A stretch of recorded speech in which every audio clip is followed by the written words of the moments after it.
Manager for North Carolina Virtual Public School. I would like to welcome everyone to this webinar this morning. And you might notice that Zoom is being used more now probably than it ever has. And we're experiencing some audio issues. You'll notice that there may be a delay in the audio. Don't panic with that. We're recording this session and it will be available later, but we're going to try to work through those issues as we go. And we're going to give everybody about 30 more seconds to come into the room. We have a number of people trying to join us now.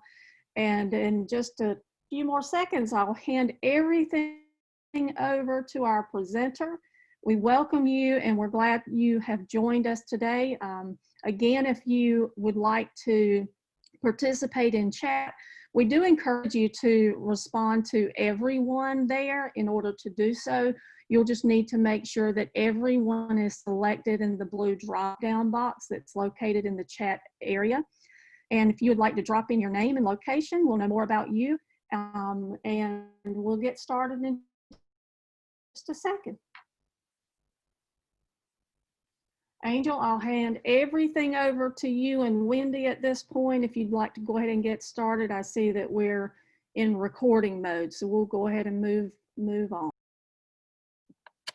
Thank you, Melissa.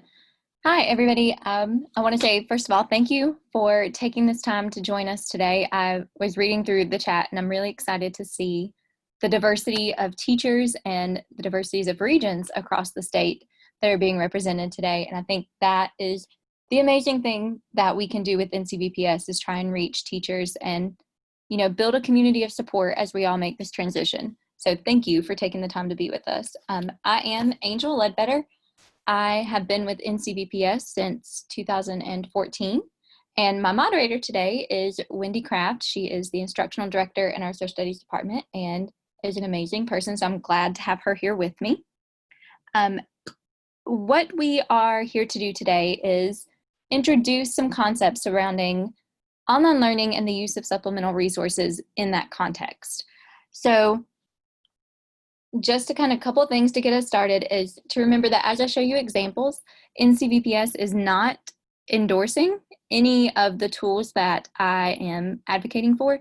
They are simply resources that I hope you may be able to use. NCVPS does not endorse particular products, and so that is in no way what this is supposed to be. My goal for today is to help start a thinking process and help maybe get some wheels turning for you about how to add and enrich your online course throughout these next several weeks. So very quickly, I just want to go over the agenda with you. This is a very rough outline. So I organized this as a way to get us thinking, again, about that process of incorporating supplemental resources. So we'll start off talking about exactly what I mean by supplemental resources and what supplemental resources are. Then I will talk a little about the process of selecting supplemental resources and then thinking through where and how to include those supplemental resources in a digital and offline environment. And then I want to speak specifically about how those supplemental resources are used to both encourage learning and provide support for learners across all levels. And then I'll end our session today by going through some tech tools that I have found particularly useful. Again, remembering that we are not endorsing these particular products, and there is a very wide array of products out there for you to use to provide these supplemental resources to your students. I would like to have about 15 to 20 minutes at the end to answer questions. Of course, if you have questions throughout, you can put them in the chat box. Wendy, as my moderator, is kind of going to help me keep track of that. So if there are no questions or concerns, we'll keep moving and get started. So when you design or teach an online course, it's critical for you to think about the way your learning objectives, your assessments, and your instruction align with one another. Creating this type of cohesive structure isn't helpful just for your students or just for you. It allows the online learning environment to take advantage of its unique context. So when you think about having that tight alignment between your objectives, your assessments, and your instruction, we have to acknowledge that it does have some drawbacks. For me as a teacher, adjusting to this online world, I was constantly thinking, what about those students who want to know more about a topic? In my classroom, they can just raise their hand and ask, and we may have a really awesome interactive teachable moment. Or what about those who need some additional help meeting a particular objective? If your experience with this transition to online learning has been anything like mine, you've gotten a lot of questions, a lot of calls and emails and messages from concerned students and concerned parents. And so meeting all of those needs in an online world can be challenging. But one way of addressing those needs is through the use of supplemental resources and thinking through in an intentional manner how to use those resources. So supplemental resources in a very broad context, I'm referring to as non-required instructional materials that you can include in your online course or within your course packets. I refer to them as non-required instructional materials mainly because I don't think of these as things that you are going to take up for a grade. I think about them as ways for you to enrich and support outside of what you've created as your lesson structure. So in a basic form, they're materials students can engage in, but not necessarily materials they have to engage in.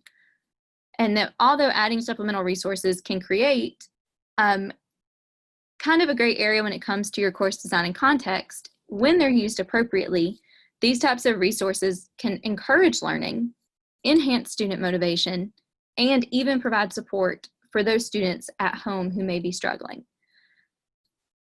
What we hope to do today is provide you again with that starting point to think through what that process looks like for you within your own class context, within your grade level, within your particular class characteristics. So I also want to share some of those resources with you. We as teachers always want students to dig deeper, and thinking about how that can happen instantaneously in a face-to-face classroom is probably part of what draws a lot of us into education. But these supplemental resources can allow us to put that additional forethought into how to capture those teachable moments within the online world. Now, these resources can be used in a variety of ways. I really love to use my supplemental resources to target my student interest. When I do get those questions, they provide me a basis to build on when building those supplemental resources. It also allows me to meet those student needs. Again, I'm not in front of my students at the moment. I can't be with them directly every minute when they have a question. So these are ways for me to, again, put that intentional forethought into what needs may arise and how I can meet them. And of course, to provide enrichment for all learners so that they know that education is an ongoing process, even in the online environment. So when we're thinking about selecting supplemental resources, one of the things we have to start with is what I call, or what we often refer to as the course design triangle. You may not have necessarily referred to it or thought about it in this way, but when designing your online lessons, you inevitably have been thinking about how to align those learning objectives to the course activities and assignments that you're giving with the eventual assessments that will be given. Now, as with all elements of an online course, you have to select supplemental resources very carefully. Although they're not officially part of this type of course design triangle, you can still use this model to help you choose those materials. The first thing you have to consider is your course context, which I mentioned briefly a second ago. When you're thinking about your course context, you have to keep in mind those learning objectives and course activities, but you also need to think about what your student or what your class looks like. You need to think about your class size. You need to think about the lesson itself and the way that it is structured. You need to think about the type of activities that you're having these students complete. And as with any class, there are going to be unique identifying characteristics. You are going to have learners that you know struggle with particular skills. That knowledge as a teacher is invaluable to selecting those supplemental resources for your students. Teaching is one of those things that we rely a lot on practice and experience, but we also rely on that human factor, our ability to understand where our students really are. That cannot be ignored when you're selecting those supplemental resources. With all of these things in mind, then your course design triangle should help point to the areas where you need to provide those supplemental resources, or where you can provide those supplemental resources in a meaningful way. When selecting supplemental resources, I always like to think through a few different things. So one of the first things that I like to think about is what my students are interested in. I am a history teacher, and I do not take it for granted that my students are history nerds like me. I understand that a lot of my students struggle to connect to history. And so by connecting it to things that they are inherently interested in, whether that's a modern issue that I can draw a connection to or a particular topic, I know that I will hopefully be able to reach them in a much more meaningful way. I also consider how my students learn best. We have been in these classrooms with these students. We know what types of activities distract them versus what type of things really direct their learning in the most positive direction. When you're thinking about selecting supplemental resources, you can target students who are visual in one way while providing an interactive experience for students who need something maybe a little more tactile and engaging. Considering how they learn best will not only guide the content that you put into your supplemental resources, but again, that delivery tool. We're going to go through some delivery tools in just a little bit, and I will talk through kind of my process and how I applied this question to the selection of those particular tools. I also think about my students' learning preferences. That may sound very similar to asking myself why students learn best, but that's not necessarily always the case. We are teaching generations of students who are very tech savvy. They are very used to engaging with content in an instantaneous, quick delivery system. That does not always necessarily mean it is the best way for them to engage with that material. Sometimes the best thing we can do is actually take a step back and slow it down and present something in maybe a more simplified or direct way. So those learning preferences are also going to guide the type of supplemental resources that you include. Supplemental resources are also an excellent way for you to think about the content that you're covering throughout your course. So I always ask, what content covered in other parts of my course or lesson can I review? So sometimes those supplemental resources are a way to scaffold up to where I want my students to be. And again, supplemental resources are not designed to replace that scaffolding, but are designed to be another layer of that scaffolding, where your students have an extra resource and an extra way to access that information.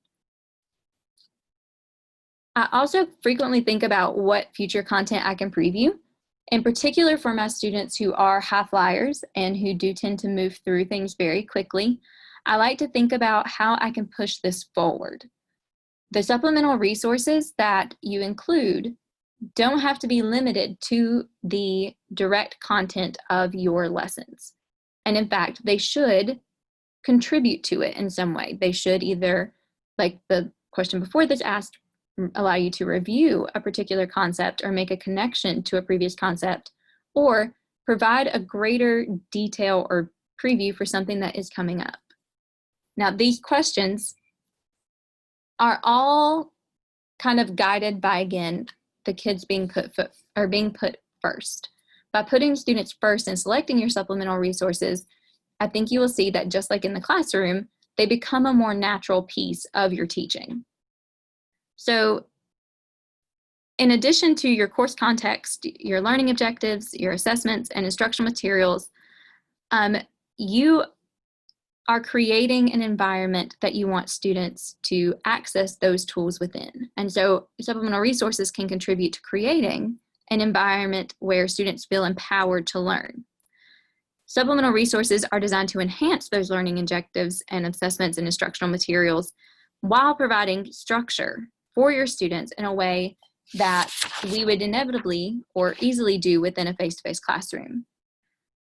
If you know about your students' interests, tailoring those supplemental resources to your student interest is a very natural way to build in some motivation. You can also provide real-world examples and materials, which inevitably encourages learning and practical application of what you're doing in class. Selecting the correct supplemental tool to deliver that extra dose of information is critical. When considering what tool is best to present your supplemental instruction, you have to consider the purpose with which you're presenting that information. Tools that provide review or support for struggling learners may need to be more interactive in order to support the scaffolding that you've already included throughout your lesson. Supplemental resources designed to provide enrichment can also take advantage of that interactivity through games or challenges that incorporate existing information, but also opens the door for you to select resources that provide a greater depth of knowledge or present a new task that might be academically vigorous for the students. I tend to organize my face-to-face classroom around the concept that all students should read, write, think, and talk every day. That is difficult to achieve in an online environment, but with supplemental resources, I'm able to provide them with that same opportunity to engage with the material, even if it means simply messaging me or responding to a critical thinking question, so that I can create that continuity from my face-to-face course to this transition online. I'd like to pause here. Wendy, do we have any pressing questions so far? I think we're doing great, Angel. Okay. A couple questions just about some of the logistics, but as far as your content, we're rocking it. All right, awesome. Thank you.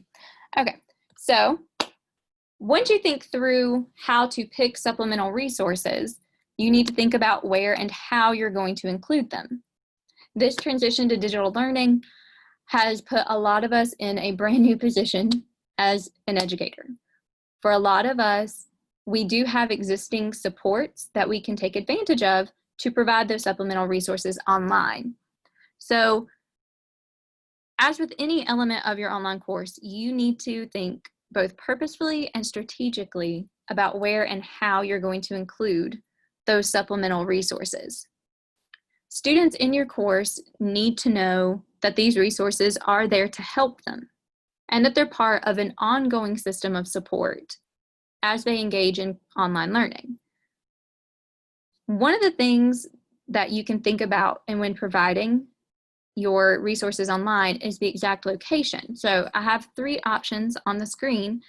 Some teachers prefer to separate their learning or their supplemental resources into an alternate learning module within their learning management system, whether that's Canvas or whatever system your district has chosen to use. Labeling, especially within that type of system, is very helpful because you want to include resources that students understand in a way, or understand how to access. So labeling can be helpful if you want to include those resources as part of a specific module, whereas a standalone module, a separate learning module within that LMS might be better if you plan to access those resources throughout the entire course. So for example, in history, I know one of my favorite tools is Crash Course. So if I want to include Crash Course as a supplemental resource, I can do that individually with the videos through each topic, or I could just have a separate learning module where I include that as one of, kind of a set of tutoring resources that students can access whenever it's convenient for them and whenever it's appropriate within their learning path. You have to think about what is going to work best for you and for your students. I know we have a very wide range of teachers across grade levels and in very different districts, so context is going to be key in deciding how you choose to deliver these supplemental resources. Whatever method you choose, that organization of that content is essential. You need to make sure that that content is intuitively organized so that students don't feel overwhelmed with trying to find it and with how to access it. I've also found it to be extremely helpful to be consistent so that students build a sense of familiarity. They're more comfortable going and looking at those supplemental resources when they know that it's going to be in the same structure or in the same vein every time. So if you're providing supplemental resources through your online learning management system, you need to consider the delivery method that will provide the greatest opportunity for students to engage with that material. Keeping in mind, again, that these are support resources or extra resources that not all students will engage with. You may want to include them in a separate module, like I mentioned earlier, but you can also provide them using creative and unique outlets within your learning management system. One of my favorites is to provide it through an announcement. I'll give you an example in just a minute, but the announcements are easy for me to label with a specific topic, and they give me a clear-cut way to organize the information where students know consistently where to find it. Feedback also provides an inherently rich opportunity for providing those supplemental resources as well. With feedback, you're able to specifically target gaps in student skill and content knowledge, and the student is getting a personalized experience, just as they would if you were able to take, just a few minutes in class to work with a student. So I wanted to give you a couple of examples of how I use both announcements and feedback to provide supplemental resources to students within my courses. So this is an example of an announcement I made in Canvas. My district has chosen to use Canvas, and I became very familiar with Canvas through NCVPS. So the announcement option is a really dynamic way to engage students. When I created this particular announcement, I had two purposes actually, both to support and to enrich what my students were learning. So I created two learning experiences within this announcement. The first is, you can see the chart with the old and new immigrants. I chose that as a way to review what I knew was going to be a tricky concept for my OCS students, keeping that distinction between the two clear. That education allowed me to target that particular potential learning gap right up front. I was able to record my voice discussing the difference as a quick review of content that was covered in the lesson. But I also knew that I wanted to provide an enrichment experience for students who were able to move through the material a little bit more quickly and able to dig a little deeper. So connected to that image that you see from Ellis Island is actually a Scholastic Ellis Island interactive, where students can explore each step of the process of immigrating through Ellis Island. By doing that, they're able to engage with primary source pictures, audio recordings, and videos to add to the basic introduction and general information given to them in the lesson. I also like to use announcements because of the presentation itself. I'm able to effectively convey my tone. I try to keep them very light and positive. I'm also able to use color and images to really engage my students and hopefully encourage them to take advantage of those learning opportunities. Critical throughout the announcement and feedback examples is something that I want you to consider, which is your teacher talk. Teacher talk is going to play a huge role in helping your students engage with this material. Teacher talk is essentially what we do in class every day. It's when we give directions. It's how we clarify exactly the task that we need to be completed. It's how we lead into a new topic or how we close out a topic. It can't be taken for granted that in an online world that teacher talk needs to be in place. it's a natural part of what we do in our classrooms every day. And the announcements give me a chance to have that sort of connection and that teacher talk within my online environment. My best advice for teacher talk is always to keep it positive, to try and keep it brief, but also give them a lead into what they're doing. So as you can see in this announcement, I've introduced the concept of old versus new immigrants, and then they get to click on the tool to expand on that context. And then from there, I'm saying, well, these new immigrants came through Ellis Island, and again, some brief background before they click on the tool to really expand and engage with that information. Teacher talk is essential for providing clarity. It's essential for helping them understand the usefulness of the tools that you're providing and how it connects to the lesson that you've provided for them in your course content. Now, you can also provide this again through feedback. So this is a sample of feedback for one of my OCS Civics students. Again, teacher talk is critical here. So there's the positive teacher talk. There is the presentation of that teacher talk as a lead in to the tool. Simply providing them with the tool oftentimes will leave them confused. They'll be like, I wasn't quite sure what I was supposed to be doing with that.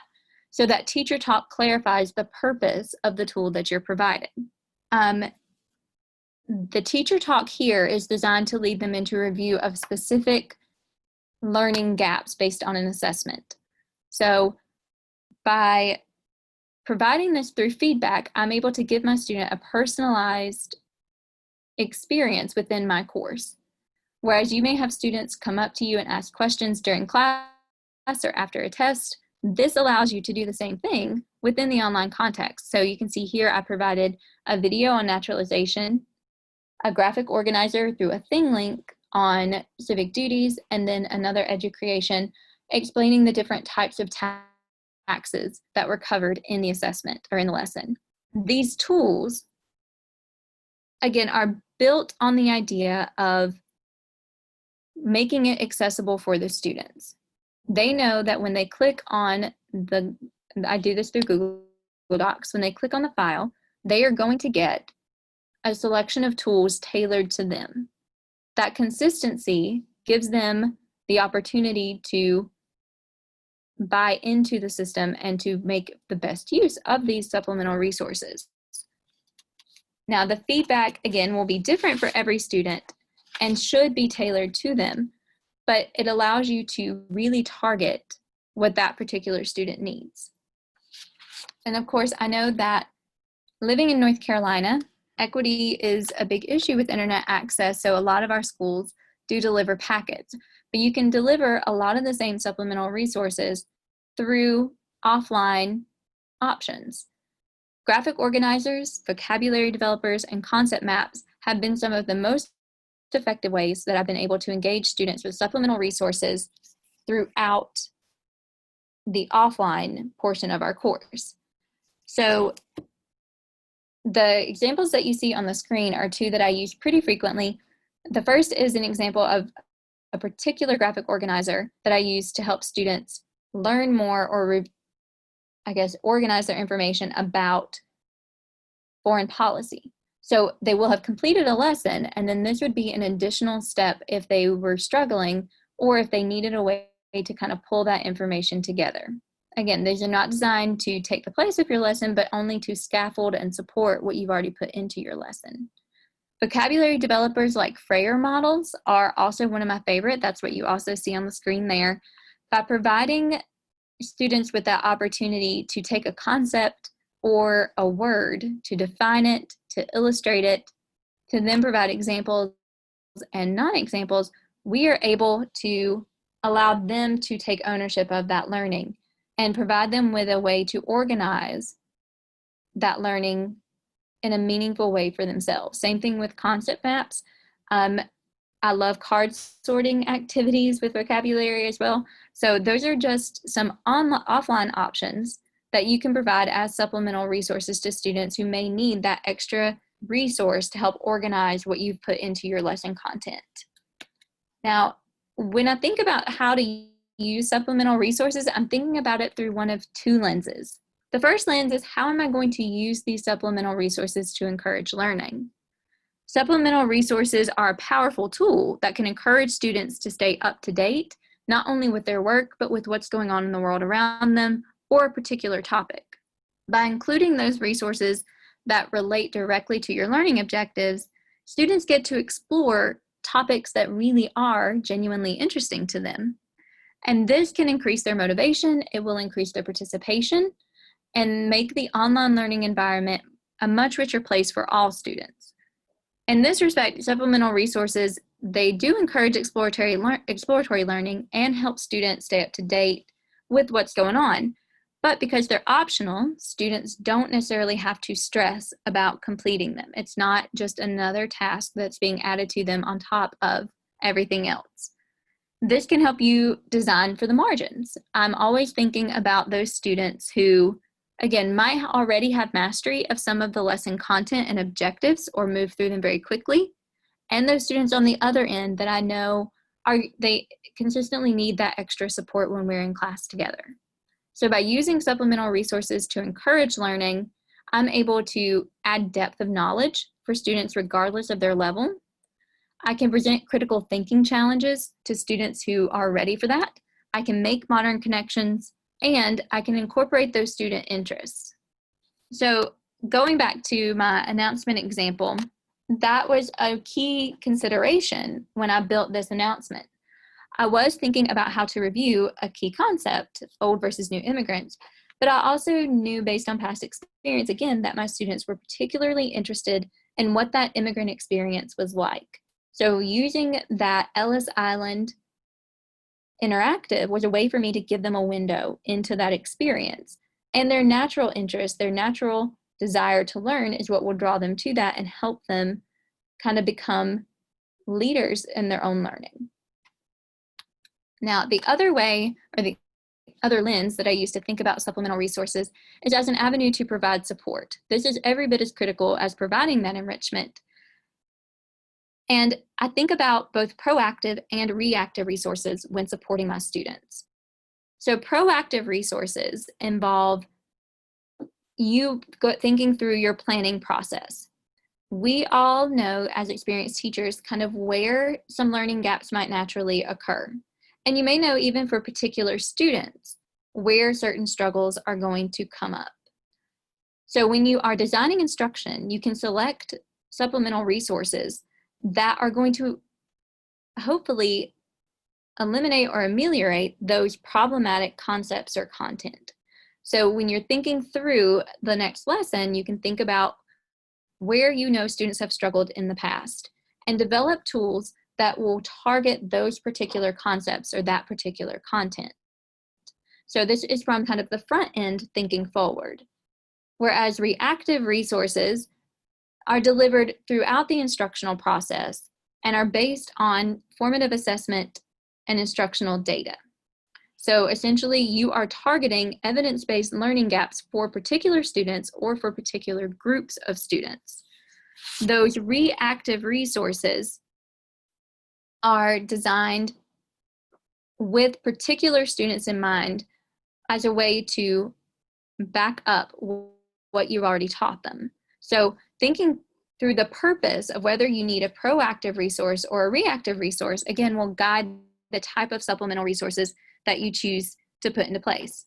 And regardless of whether you use supplemental resources proactively or reactively, it's important to remember that these are just another part of your scaffolding process. They are not designed to replace any of the proper scaffolding that you've already done, but are designed to strengthen and enrich that.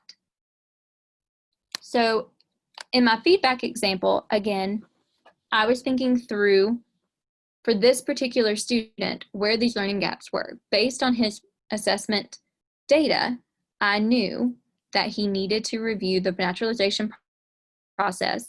I'd also seen, based on other interactions with that student, that when you have when you have multiple categories of something, he needs a visual or some sort of graphic organizer. So I created the Civic Duties Thinglink as a way to tailor it to him in particular. These are reactive resources in that I am basing it on his particular assessment data. Whereas in my announcement example, that was a proactive resource to support learning because I realized over time that students struggled with that concept. Now, very quickly, before we get to some question and answer time, I would like to talk a little bit more about the tools that I use to provide these supplemental resources within the online option. Now, again, I shared the caveat at the beginning, but I would like to reinforce that NCVPS does not endorse any particular product and that these are simply examples. All of the examples have free accounts, but may also contain paid options. I only use the free accounts, and so they are available for you to use. And it is important that you adhere to proper copyright rules with them and then document any images or pictures properly. But these are the tools that I have found the most versatile and the most engaging for my students. So the very first thing that I love to use is a site called Thinglink. If you're familiar with it, you are probably in love with the interactivity of it too. Essentially, what it does is it allows you to take an image and create interactive points. Because these are screenshots, I can't make them interactive, but if I were to hover over that little red dot, some information about Dred Scott v. Sanford would pop up. Or if I'm looking at the branches of government, I could learn about the legislative branch by hovering over that. Students who need something more than just a long piece of text to look at, or who need a way to interact with that activity, this is a perfect option for them. I also love Thinglink because you don't just have to include text. You can include videos. You can include links to external sources. I love to use it, like I do in this branches of the government example, to create graphic organizers. So I have a timeline on the Supreme Court and the civil rights, and then I have this graphic organizer to organize information about the branches of government. It's also a quick and easy way to pull in student interest. This bottom picture of Scar down here was actually inspired by a student in my civics course who loved The Lion King, but wasn't quite grasping dictatorships and the impact of dictatorship. So I was able to use Scar and include some interactive points that explain different points in the movie where we see Scar behaving as a dictator. I was able to email that to him and include it in an announcement, and that concept became more clear. So again, I love Thinglink for its versatility. I love it for its interactivity, and I love it because it's embeddable, which means I can put it directly into my online course and students don't actually have to leave my LMS. I also love to use Azure Creations for a lot of the same reasons. It is also embeddable, which means, again, my students don't have to necessarily leave my learning environment. I love it in particular because this allows students to hear my voice. Students like to maintain that connection with their teachers, and knowing that I am the one recording and going through this with them is something that automatically increases buy-in. That wasn't something I necessarily thought would be a benefit at first, but is something that my students themselves have brought to my attention. So with an Azure creation, essentially what you're doing is you're taking an image and then you are recording yourself speaking over that image. The really cool thing, though, is that when you use the app on an iPad, you can actually write directly on the screen. So you can annotate, work out a math problem, draw a graphic organizer in real time as you record, and then have that preserved for students to listen to as you discuss it. I like to use it, number one, as a review tool. You can see in that first picture, I took a screenshot of a particular question that a student struggled with, and then I just very quickly recorded myself going through it and reviewing that with him directly. I also like to use it to draw in some sort of visual appeal, like with this primary source photograph of the silent sentinels during the women's suffrage movement. It allows me to explain a photograph to make it more real and build historic connections or modern connections to historic events. I can also use it to help with critical thinking. That bottom political cartoon is actually from an example where I'm teaching my students how to analyze a political cartoon, and then I challenge them to find one on their own and analyze it for themselves. So again, it's a very versatile tool. It does allow you to write directly into the app so that you can, again, work out math problems, annotate a graph in real time. I also really love to use PhotoPeach, which is a way to make very simple presentations. And PhotoPeach for me is awesome because it allows me to think conceptually, but also provide some support for students who maybe need a little more engagement. So the first example is actually from a big concept that I have to cover in civics with the principles of government. So I was able to go through all 6 principles of the government and include a visual representation and text at the same time to review what those principles are. I'm also able to add music to make it more engaging so that it's not simply like a running presentation that they get bored with. But the really cool thing about PhotoPeach is when you're able to make it interactive, because they do have a quiz option. And that quiz option allows you to put questions directly into your presentation. So the presentation itself will pause, students will have to answer the question, and they get review and real-time feedback as they're going through a PhotoPeach. I've also used it to build connections to the real world. So that last one is actually when I was able to use my own personal pictures from a visit to Pearl Harbor to teach my students about the events at Pearl Harbor. Using my personal experience, again, created some buy-in for them. Also, again, PhotoPeach is embeddable. You can, like I said, you can add music, you can add questions to make it interactive. So there are lots of versatile options with that. In terms of targeting specific student needs and vocabulary, I really love StudyStack. As you can see in that bottom picture, there are a lot of options. So once you add in the terms or the information that you want covered, it's very easy to then pick and choose what type of learning activity you want the students to engage in. And in fact, if you give them a link, they can actually have some ownership and choose the actual learning game for themselves. So I use this in that proactive and reactive way. So the executive branch basics matching activity was me being proactive and wanting to have a way to pull in a quick review of some of the powers that I knew the students would need to know related to the presidency. The flashcards that you see were actually reactive based on student misunderstandings in class. I felt we needed more clarity on some different foreign policies, so I created a flashcard set to help them study those. Again, StudyStack is free, it's embeddable, and the versatility really draws me to that. And then I also really love to use Flippity to create some games. Again, obviously for the versatility, you have lots of options there, but also because of the way it engages students. My students absolutely love the Flippity quiz show, and they love the Flippity scavenger hunt in particular. With the scavenger hunt, you can do all kinds of fun scenarios, all kinds of fun engaging activities that can be as simple as a review of vocabulary or as complex as digging through some really tricky scenarios related to your content. So Flippity is not embeddable. It is the one that I'm presenting that is not. But the variety and the fact that it works through Google Docs makes it very simple. For each of these activities, you're actually provided with a template, and all you do is simply edit that template, so you're not necessarily creating anything directly from scratch. So it's very helpful for me and as a teacher to find tools that are quick and easy to use, and Flippity definitely fits that bill. Okay, so these tools, again, are all designed to engage students with material in a new way, in a way that adds to what I'm already doing in my online lesson.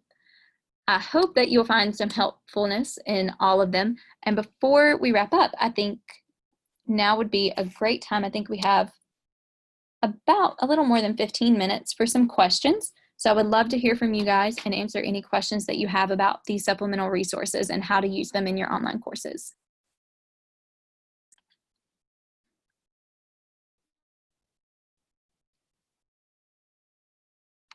Wendy, do we have any particular questions from the chat? Actually, yeah. So you've got a couple trends here. I'm going to kind of group them for you if that's okay. Okay, that's perfect. And guys in the chat, I've tried to capture, but if I miss something, please don't hesitate to jump in there. So you have some questions about the most recent resources. One is, are most of these resources for all grade levels? Okay. Do you know? Absolutely, they are. That is one of the reasons why I absolutely love these, because I think that they can be tailored to any grade level. Now, obviously, if you are teaching the littles, which they have a special place in my heart, some of these may be a little bit more difficult and require some parent support as you're kind of working through them.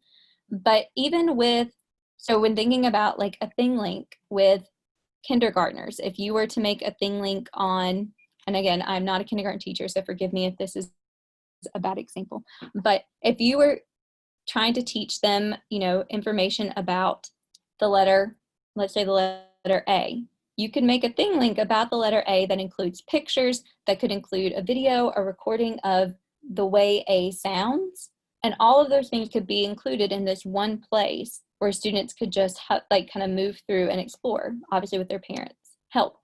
I believe that any of these can be used for any grade level. The greatest thing about them is that once they're created, typically all you have to do is give them the link or give them the embeddable version, and then the student interaction piece is very intuitive and will work kind of seamlessly with other online learning. All right, fantastic. And a couple questions about, do students need to log into these resources you shared, or just teachers? That is a great question. No, students do not need to log into any of these. That's another reason that I absolutely love them. Students do not have to have an account. Students are simply provided either with the embedded version, either like I embed things in my announcements, or with the link. And once they have that, that's all they need. So they would not need to create an account for any of these. And I think that helps, you know, that removes the barrier for a lot of our students and helps us consider student privacy concerns at the same time. Fantastic. A question around a video that you shared earlier with the old and new immigrants. What Yes. did you use to create that video? What tool? That wasn't actually an Azure Creation. So again, Azure Creations is a platform that you can use either on your computer, or in particular, if you have it, and even on your computer, you can write on it, but it is a tool that you can use to upload an image, or it gives you a blank makerspace where you can actually write and draw directly in that space. All I did was upload the image of that graphic organizer where they were being compared, and then click record and record myself over it. It was super quick and simple. And that is another thing that I love, or that I consider when creating these tools, is the investment versus the return. So how much time am I going to invest versus how much I think my students will get out of it. And for Azure Creations, you're really not going to invest very much time in creating it, and the students will be able to get a lot out of it in terms of instructional value. Awesome. All right, Angel, you've had several questions around Google Classroom. I don't know, are you familiar and comfortable with speaking on Google Classroom, or mostly just in Canvas? My district only really uses Canvas, so I don't have very much experience with Google Classroom, unfortunately. Okay, so guys that have asked some questions around Google Classroom, I don't know that we're going to be able to help, you know, answer all those pieces, but if anyone else in the chat is familiar with Google Classroom and can help jump in, that's fantastic. One other question, how much time did it take you to compile the reactive resources? Like, do you have some that you pick from that you previously curated, or what does that look like? So the reactive resources, that is again where I consider tools like StudyStack that are very quick and easy for me to do. So again, Azure Creations take just a couple minutes to create if I notice that there's a particular issue. StudyStack also is a very, very quick tool. I always, again, try to balance that investment of time versus instructional return. And so the reality is these did not take all that long to create. StudyStack, once you log in and you've created your account, you literally just type in the words or the term and the definition, and you should be good to go. I would say each of like the executive branch basics matching or these flashcards probably took me about 5 minutes to make, and I would say about the same for an Azure Creation, depending on how much content there was to review. So they don't take very long. They are pretty intuitive in terms of the way that you create them, and I think that helps speed up that process and makes it easier on the teacher to have the time to be able to do it. That's a great question, though. Fantastic. I think that's captured most of the trends I saw. Guys in the chat, if there's other stuff that I missed, please feel free to throw your questions in there. Angel's doing a fantastic job of helping us to grow together.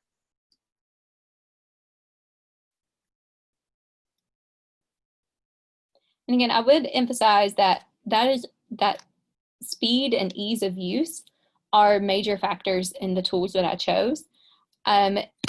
The first time that you use them, you may have to take a few minutes to kind of get comfortable with them. But once you become comfortable with them, these tools become super fast, super intuitive ways to include those supplemental resources and those supports for kiddos. Hey, Angel, I don't know if you saw this one from Nellie in the chat, and someone else did ask earlier, so I'm sorry I missed it. Are any of these tools a strong fit for Spanish, ESL, foreign language applications?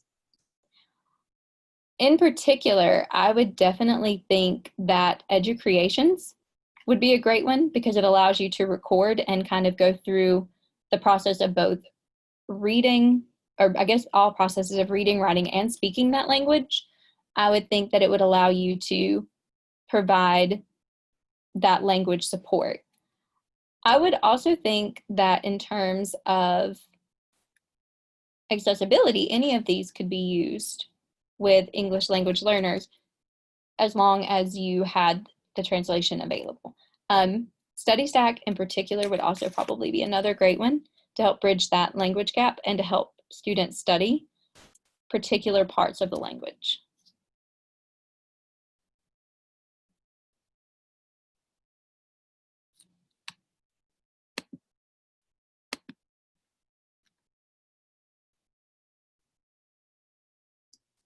Got a question there, Angel. Can students submit any of the work they've done through these sites directly?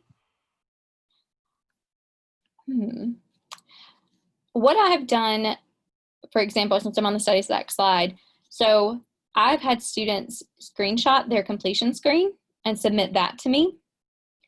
Or if you, and you can do the same thing with PhotoPeach because I've had them do that too. In terms of things like the Azure Creation, there's not really going to be anything, or the Thinglink, there may not be things you can turn in. Though in Thinglink, you can actually include an activity for them to do that they could then submit to you. So I think there are ways to build in that submission process if you would like to build that in. Excellent. Leslie's got a question here about Thinglink. Is there a limit on how many hotspots you can make on one Thinglink with the free version? That is a very good question. I have put a lot of hotspots on there, and I don't know that I've ever reached that limit. So I don't know that there is actually a limit on the number of hotspots. Actually, I think there may be a limit on the number of total Thinglinks that you can create, but not on the individual hotspots within a single Thinglink. Gotcha. And Angel, I don't know, is it helpful for me to read these questions out of the chat, or is it easier for me to be quiet and let you go through them? I think it's easier to read them because I'm not, to be honest, if I pull up the chat, will you guys all be able to see that on your screen? I'm not sure what. I'm happy to keep reading them. I just don't want to mess up. No, that's fine. That would be perfect. Okay. Thank you. Absolutely. Let's see. Are all of these text tools embeddable except for flippity.com? Yes, they are. And that, again, it was another key factor for me, was I'd want to keep my students in my LMS as much as I can.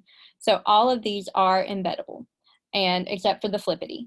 And I thought it was odd that Flippity is not embeddable considering it is a Google Doc activity, but I feel like the advantages are worth it. But yes, Azure Creation, Thinglink, PhotoPeach, StudyStack all have embeddable options. Perfect. So we've got a couple of folks not super familiar with Canvas yet. How do you set up these tools for students to participate in real time? So if you were to, by real time, am I understanding that you mean like during a class session? Like when you were actually online with the kids, or do you mean like on their own time? I just want to clarify that. Yes, Michael says yes. So when you're in class with them. Okay, well, usually what I do is, again, I provide them through the announcements. By putting them in the announcements, they're able to access it right that moment. So if I create an announcement to do that, or if you just want to put the link to it under your modules or create a page under modules in Canvas and embed it on that page, either one of those options would also allow students to access it in real time as you guys are working together.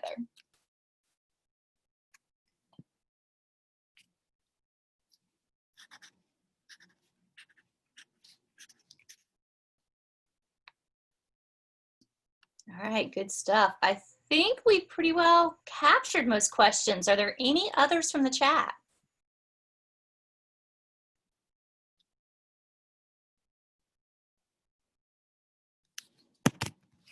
And Angel, I don't know if you can see it, but tons of people are saying that this has been super helpful, great resources. Oh, well, thank you. Really That's good my goal. thing to think about. So That's kudos awesome. to you. You've rocked it. Awesome. Well, I do just want to say again, thank you to all of you guys for attending. And just as kind of next steps, challenge yourself to choose your place for supplemental resources, whether you're going to put that under modules or whether you're going to put that in an announcement. Think about how you're going to give these to your students, and think about in the next week, maybe providing one supplemental resource for enrichment and encouragement and one for support. And thinking through just kind of starting simply and taking those baby steps to go, okay, so this is how we're going to ease this in, I think will help you really see the benefits and become more comfortable with it. Again, if you would like to revisit this, the webinar is being recorded and will be housed at the website that you see on the screen on our digital transition page from NCVPS. So all webinars that NCVPS is offering will be there, so you can have access to all kinds of amazing resources from fantastic presenters. And also, we will be doing office hours. You can go to that same page and sign up for office hours, and we can dig a little deeper into some of these during that office hour time or during those office hours. So if you're interested, please check that site to sign up for those. And of course, there's my contact information if you have anything in particular that you would like to ask or that you think of over the next few days as we're kind of, again, easing into that world of digital learning and incorporating these supplemental resources.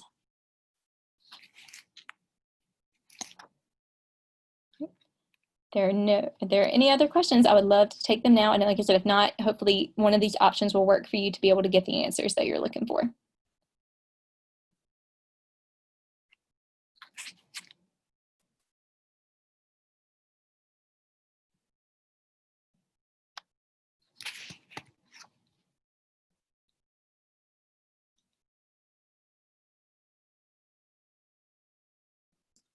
Regina, that may be a Melissa question. So Melissa, they're asking if we share this webinar recording with others, can they get the CEUs? Okay. It's my understanding the CEUs are provided for those who actually registered for the webinar, and they're sent directly to the email that you use to register. So it would only be available for those who actually registered for the webinar.